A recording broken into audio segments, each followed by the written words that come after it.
আজকে আলোচনা করব মীন রাশির মার্চ মাস কেমন যাবে।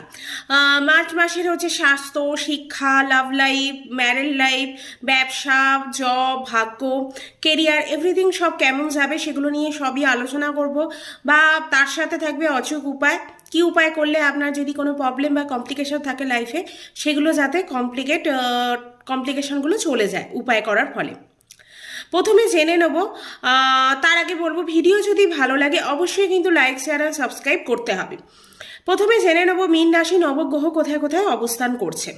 ফার্স্ট হাউসে বসে আছে রাহু, তারপর সেকেন্ড হাউসে বসে আছে বৃহস্পতিদেব, সেভেন্থ হাউসে বসে আছে আপনার কেতু, এইট হাউসে বসে আছে চন্দ্র, 11 হাউসে হচ্ছে মঙ্গল শুক্র, 12 হাউসে রবি বুধ শনি। চন্দ্র হচ্ছে দুদিন অন্তর অন্তরই হচ্ছে ঘর চেঞ্জ করে, এক মাসে হচ্ছে পুরো 12টা রাশি হচ্ছে ঘুরে ফেলে। তাই চন্দ্রের হচ্ছে সেরকম লাইফে খুব